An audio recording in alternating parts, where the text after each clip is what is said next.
नमस्कार, मैं दीप्ति सिंह राठौर, सहायक प्राध्यापक संदीपनी अकेडमी।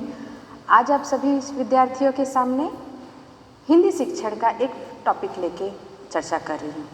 हिंदी शिक्षण अथाह सागर है। कोई भी साहित्य अथाह सागर होती है, परंतु साहित्य के भी कुछ आधार होते हैं, उनके भी कुछ भाग होते हैं, उनकी भी कुछ मूल प्रवृत्तियाँ होती हैं। आज हम इन्हीं प्रवृत्तियों को अच्छे से जानेंगे, जिन्हें हम विधाओं के नाम से जानते हैं। इसीलिए आज मेरा विषय है साहित्य। अगर मैं आपसे प्रश्न करूं, क्या आप साहित्य का उपयोग अपने दैनिक दिनचर्या में करते हैं, तो आप में से अधिकतरों का जवाब शायद असमंजस की स्थिति में होगा या फिर ना होगा। स्वाभाविक है, परंतु इसी दुविधा को मैं दूर करना चाहती हूँ, क्योंकि मैं आपको बताना चाहती हूँ कि साहित्य का प्रयोग प्रत्येक व्यक्ति, चाहे वो किसी भी भाषा से संबंधित हो, अपनी दिनचर्या में करता है और वह उसे मनोरंजित करती है और ओजस प्रदान करती है। कैसे, आइए देखते हैं। साहित्य को समझना कठिन नहीं है, क्योंकि साहित्य मनुष्य की अभिव्यक्ति, विचारों, कल्पनाओं का लिखित व सीधा रूप होती है। कुछ लयबद्ध होती है, कुछ सीधी होती है। इसे ही हम साहित्य कहते हैं। जैसे कि आपके सामने है, ये व्यक्ति के विचारों, भावनाओं और अनुभवों और कल्पनाओं का मिश्रित रूप होता है, जो बौद्धिकता को भी परिलक्षित करता है और कल्पनाओं को भी। ये ज्ञान, मनोरंजन, संस्कृति है। ज्ञान भी प्रदान करता है। आज और आप पढ़ाई कर रहे हैं, पुस्तक के माध्यम से कर रहे हैं, इंटरनेट के माध्यम से कर रहे हैं, यूट्यूब के माध्यम से कर रहे हैं। ये हमें ज्ञान देती है, मनोरंजन देती है। साथ ही साथ संस्कृति भी, एक दूसरे के संस्कृति से हम परिचित होते हैं और अपनी संस्कृति को हम साहित्य के माध्यम से दूसरों को बता सकते हैं।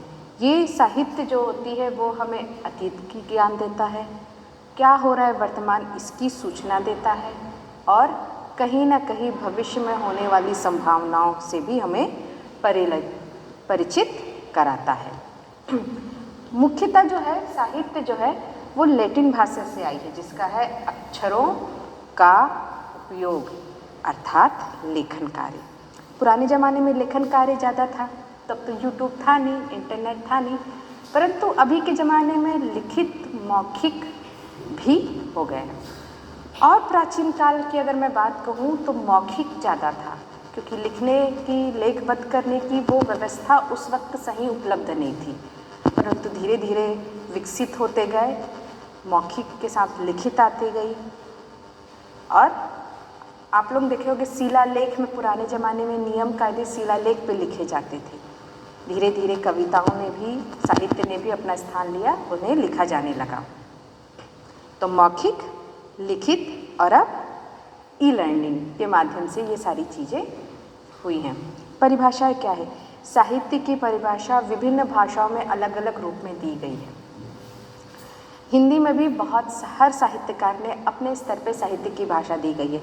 अगर मैं सबका समग्र रूप यहाँ प्रस्तुत करूँ तो ज्ञान और अनुभव, ज्ञान और अनुभव जिस पर मैं चर्चा करी थी, उसे संग्रहित करना, संरक्षित करना और उसको संचारित करना, अर्थात उनका प्रचार प्रसार करना, ये है साहित्य का एक आधार। वो सब संग्रहित करती है, संचित करती है, प्रचार प्रसार करती है। ये समाज और उनकी संस्कृतियों के बारे में लोगों को परिचित देती है। ये व्यक्ति की भावनाओं, विचारों, विश्वास, कल्पनाओं से जुड़ी होती है। तो इस प्रकार से हम कह सकते हैं साहित्य जो होती है व्यक्ति के विचारों को, चाहे वो लिखित रूप में हो, मौखिक रूप में हो, सीधे रूप में हो, लयबद्ध तरीके में हो, वो उन्हें संचित करती है। साहित्य जो होता है वो हमें ज्ञान प्रदान करता है, जैसे कि मैंने चर्चा कर दिया है।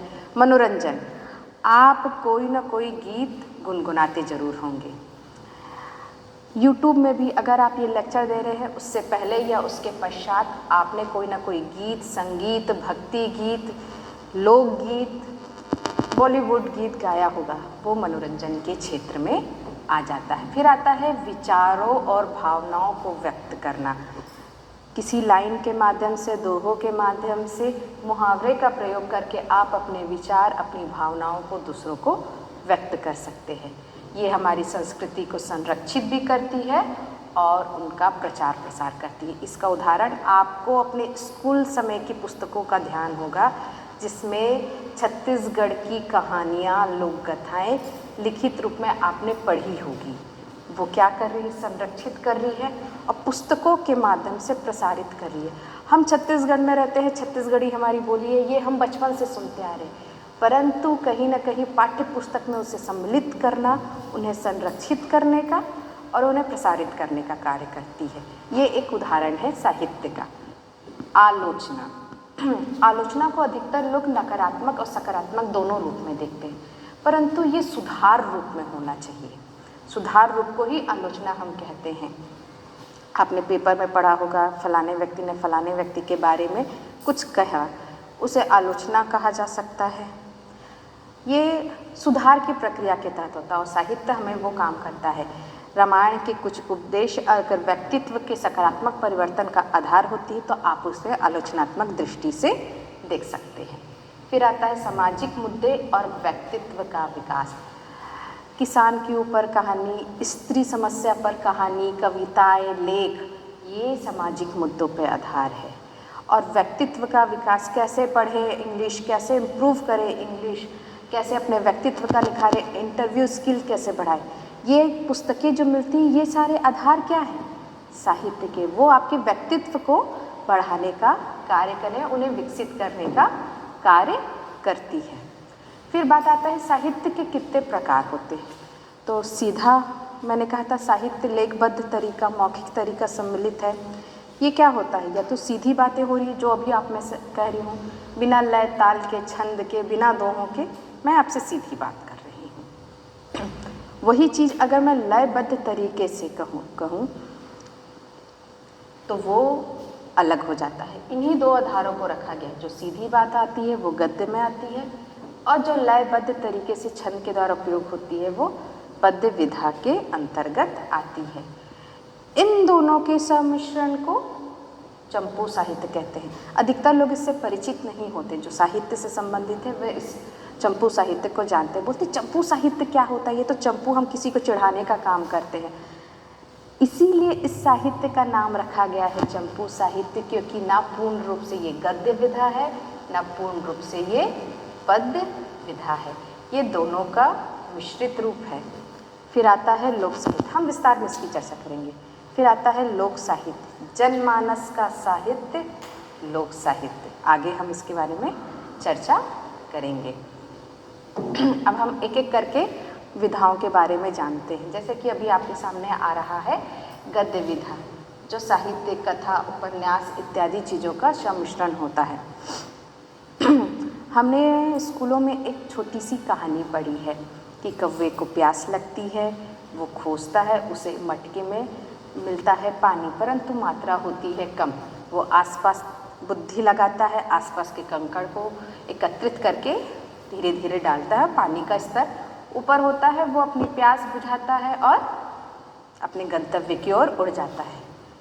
ये है कहानी, इसमें एक सीख शामिल है, यही कहानी की विशेषता होती है। जब ये कहानी किसी व्यक्ति के विस्तार जीवन के ऊपर होती है, वो कल्पना का काल्पनिक व्यक्ति होता है, काल्पनिक व्यक्ति के चरित्र का वर्णन होता है, उसकी जीवन घटनाओं का वर्णन होता है, जिसमें थोड़े बहुत संवाद भी होते हैं, वो कहलाता है उपन्यास।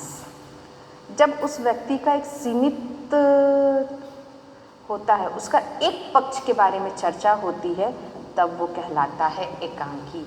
जब ये कहानी या उपन्यास पर सीमित मात्रा में, उपन्यास क्या विस्तृत होता है, सीमित मात्रा में रहता है, उस पर पात्र के संवाद होते हैं, पात्र होती है, माँ ने ये कहा, उसने ये किया, भाव अभिव्यक्ति होती है कि वो क्रोधित होकर उसने कहा, प्रेम से कहा, परिलक्षित होता है, ये सारी चीज़ें होती हैं नाटक की। जब उस व्यक्ति के किसी एक लेखक अपनी किसी स्मरण, कोई घटना के बारे में बताता। हिरोशिमा, अगर आपने पढ़ा होगा, हमने अपने स्कूल में पढ़ा था, उसके बारे में एक लेखक ने अपने विचार प्रदान किए थे, कैसे उसने अखबार में सुना, कैसे उसकी त्रासदी उसने देखी। वो कहलाता है स्मरण, नाम से ही है। लेखक जब अपनी पूरे जीवन की घटना आप बीती लिखता है, वो कहलाता है आत्मकथा। जब लेखक किसी अन्य महान पुरुष का, काल्पनिक पात्र नहीं, वास्तविक जीवित पात्र, भले वो मृत्यु हो चुकी हो, अगर उसके बारे में लिखता है, वो कहलाती है जीवनी। जरूरी नहीं जीवनी हम दूसरे व्यक्ति का लिखते हैं, मैं किसी व्यक्ति का लिख सकती हूँ, वो महान व्यक्ति होगा परंतु वो वास्तविक होगा।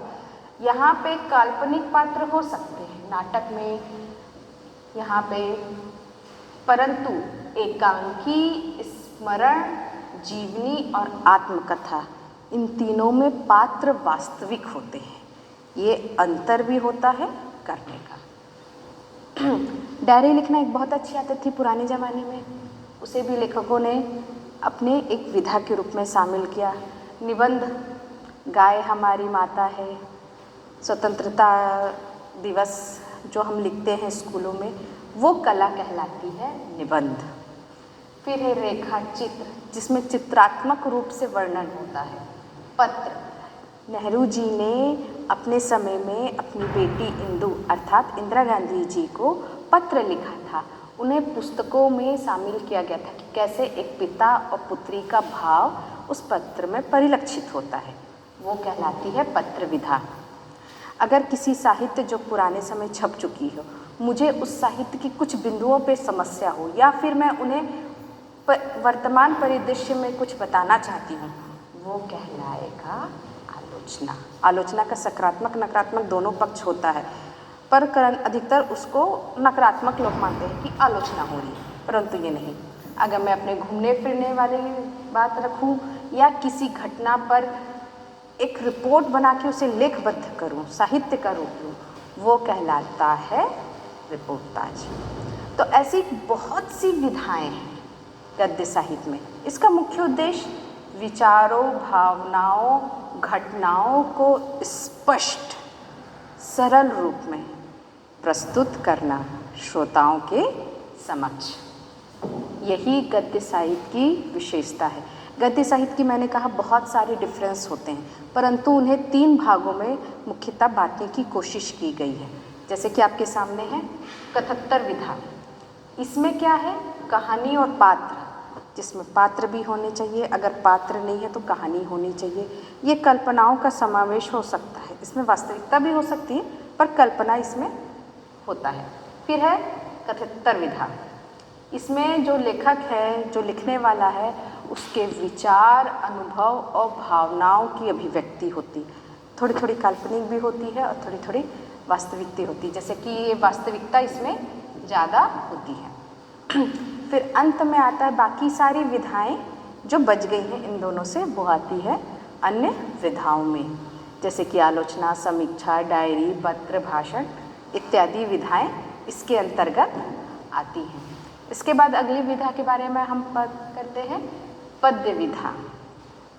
आप गीत गुनगुनाना आपको पसंद है, आपको दोहों का प्रयोग पसंद है, घर में अगर भक्ति संगीत चल रहा है, ये सारी चीज़ें हमारी पद्य विधा के अंतर्गत आती हैं।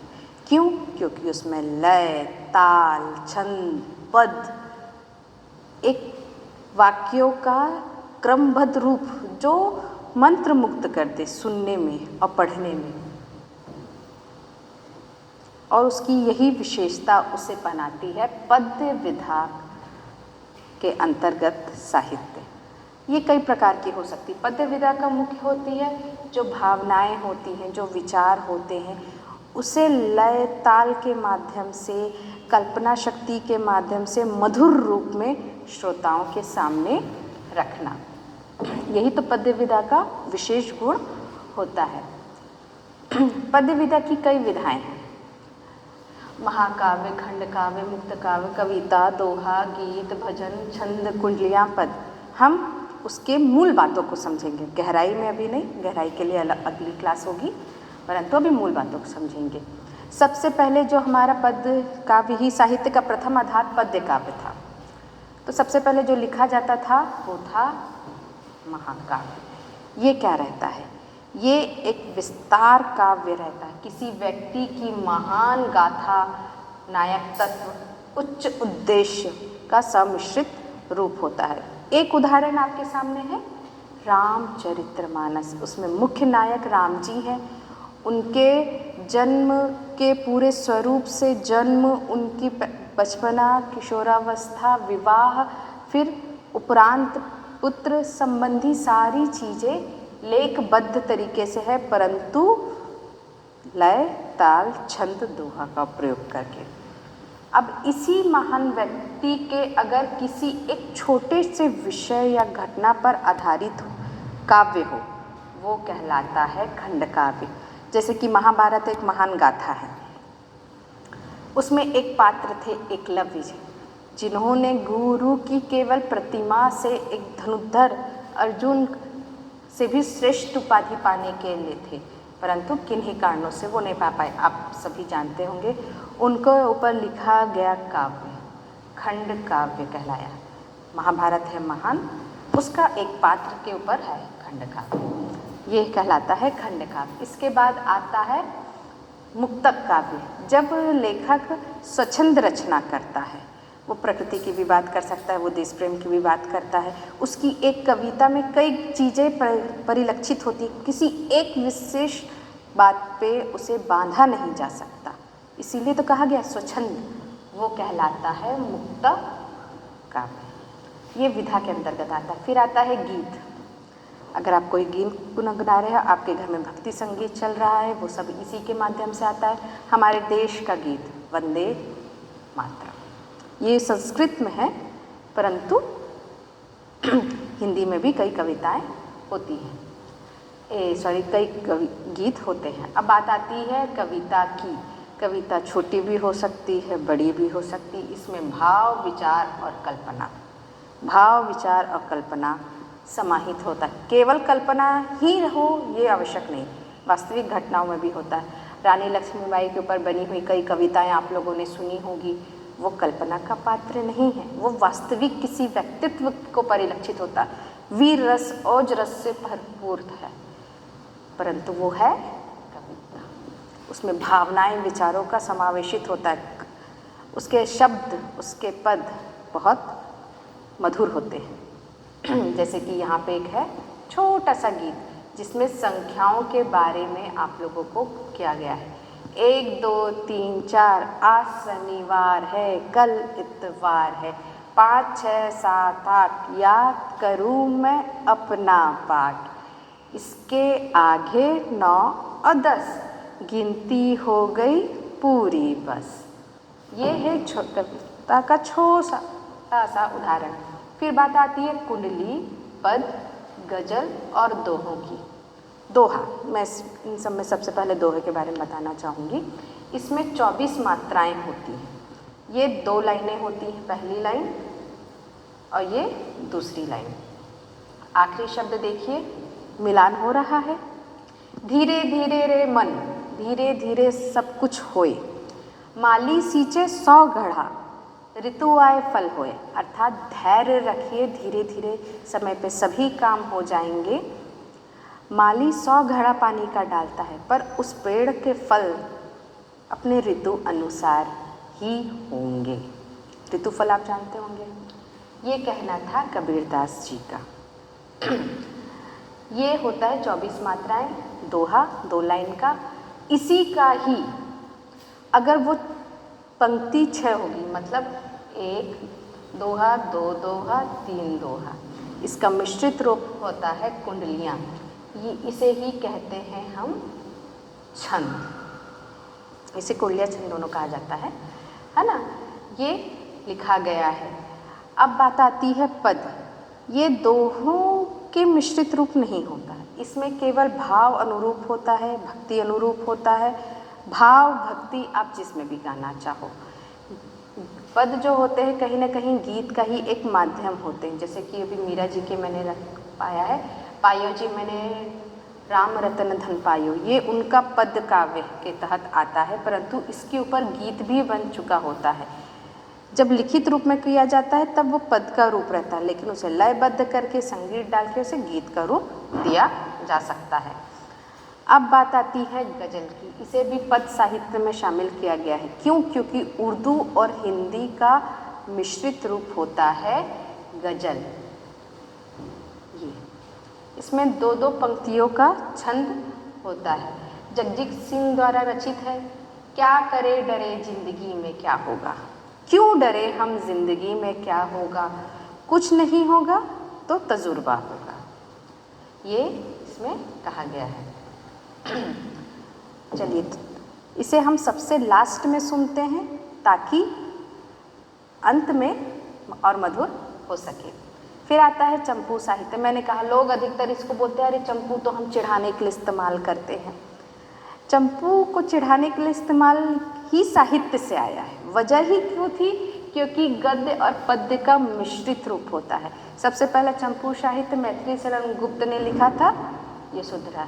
ये एक नारी व्यक्तित्व के ऊपर लिखी गई उसकी संपूर्ण जीवन गाथा पे आधारित है। आपके सामने मैंने उदाहरण के तौर पे उसका एक पृष्ठ रखा है। इसमें दोहा का भी इस्तेमाल है और कहीं कहीं छंद का भी इस्तेमाल है। साथ ही साथ इसमें साधारण शब्दों पे अभिव्यक्ति की गई है। ये उदाहरण है चंपू साहित्य का। इसमें काव्य और पद्य दोनों का ही मिश्रित रूप होता है, जैसे कि खट्टा मीठा एक समान, यही कहलाता है चंपू साहित्य। फिर इसके बाद हम आते हैं लोक साहित्य के बारे में।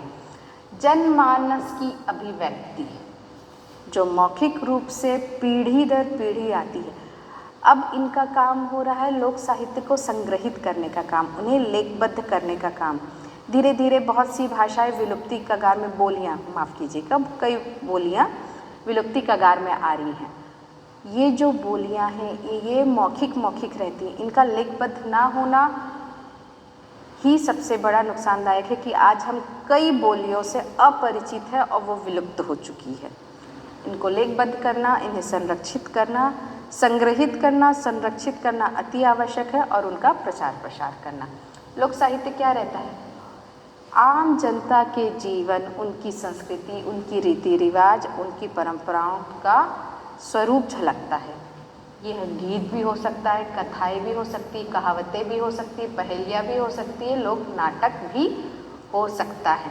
अगर आप इसे अलग अलग आधार पर नापेंगे कि ये गद्य साहित्य के अंतर्गत आया, ये पद्य साहित्य के अंतर्गत आया, तो लोक साहित्य में आप खा लेंगे, आप थोड़ा सा असमंजस हो जाएंगे। उदाहरण के तौर पे हमारे छत्तीसगढ़ में एक लोक नृत्य है पंथी। ये क्या है? गीत गाते हैं, तो आप इसे क्या पद्य विधा में रखेंगे? नृत्य करते हैं तो क्या आप इसे नृत्य विधा में बस रखेंगे? संगीत बजाते हुए ओज रस से ओतप्रोत ये नृत्य है। तो ये दोनों विधाओं का मिश्रित रूप होती है। वैसी कथाएं भी हैं, वैसी कहावतें भी हैं, वैसी पहेलियाँ भी हैं, और लोकगीत तो लोकगीत होती है। हमारे छत्तीसगढ़ के कई महान रचयिता हैं, सुंदरलाल शर्मा, लोचन प्रसाद, मुकुटधर पांडे। इनके आपने साहित्य भी सुनेंगे छत्तीसगढ़ के, तो स्वतंत्रता संग्राम में इनके योगदान को भी जाना होगा। इन्होंने अपने साहित्य को आधार बनाया स्वतंत्रता संग्राम में भाग लेने के लिए। आंदोलनों में भी शामिल होते थे और अपनी आवाज़ से भी स्वतंत्रता संग्राम की ज्योति को जलाए रखे थे। छत्तीसगढ़ी लोक साहित्य मैंने उदाहरण में बताया था। लोकगीत ददरिया, लोक नृत्य पंथी, लोक गाथाएं बहुल गायक, लोक गाथा जो विश्व प्रसिद्ध है पांडवानी। पांडवानी जो है वो महाभारत के पांडव जो थे उनकी गाथा है। उनके संघर्षों को लयबद्ध तरीके से बहुत ही ओज रस के साथ प्रस्तुत किया जाता है। चित्र से आप परिलक्षित होता है। ये है हमारा लोक छत्तीसगढ़ी लोक साहित्य जो विभिन्न कलाओं से ओतप्रोत होता है। इन सब के बाद मैं अब कहूँगी तो आप क्यों पढ़े साहित्य? तो आप पढ़ते हैं साहित्य, अगर आप पुस्तक पढ़ते हैं, चाहे वो 2 गुणित 2 हो या फिर पुष्प की अभिलाषा की कविता हो, अर्थात आप ज्ञान प्रदान करते हैं। आप अपनी भाषा, अपनी शब्दावली का सुधार करते हैं, उनका संरक्षण भी करते हैं, अपनी कल्पना शक्ति का मनोरंजन करते हैं। हमें साहित्य अपने नैतिक और मूल्यों का आधार करते हैं। पंचतंत्र कहानियाँ अगर आप लोगों ने सुना होगा, पंचतंत्र कहानियाँ क्या करती हैं? नैतिक और आदर्श से संबंधित कई कहानियाँ हैं। कहानियों का वो मिश्रित रूप है जो इंसान को नैतिक और आदर्श होना का गुण विकसित करती है। साथ ही साथ हमारे आलोचना का विकास करती है। हमारी संस्कृति और साहित्य का होती है। किस सन में किसके साथ किस प्रकार युद्ध हुआ, उस युद्ध में किसने जीता, ये हमें कहाँ से पता चलता है? साहित्य के माध्यम से पता चलता है। मनोरंजन और आनंद, गीत गुनगुनाएंगे ना अब, साहित्य जो है कार हैं आप जो। फिर है आत्मचिंतन, अध्यात्म, भाषा और संवाद कौशल। जिसकी भाषा में जितनी पकड़ रहती है वो सामने संवाद उतने सीधे तरीके से करता है। अधिकतर जो कम बात करते हैं उनसे आप कहेंगे कि तुम कम बोलते हो, उसकी एक पेटेंट लाइन है, मुझे बोलना नहीं आता, मैं समझ नहीं पाता मुझे क्या बोलना। अर्थात शब्दों और भाषाओं का सीमित रूप उनके पास है। विस्तार होगा तो बातचीत होगी। ये आधार होता है साहित्य का। इसलिए इंसान को अपने व्यक्तित्व के संपूर्ण विकास के लिए साहित्य का अध्ययन और साहित्य से जुड़ाव करना चाहिए। Thank you. लेकिन चूँकि मैंने कहा था कि मैं आपको गीत के साथ ही विदा करूँगी, तो मैं एक गीत सुनते हैं, सिर्फ 1 मिनट की, मैं ज़्यादा समय नहीं लूँगी। ये जो गीत है ये गज़ल है, पद्य साहित्य का आधार है। और ये जो गीत है कहा जाए तो गज़ल का ही रूप होती है, परंतु हमको ये विश्वास के साथ बढ़ना सिखाती है। और उसी के साथ ही मैं अपना ये क्लास ख़त्म करती हूँ। उम्मीद करती हूँ आप लोगों को ये पसंद आया होगा।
Thank you.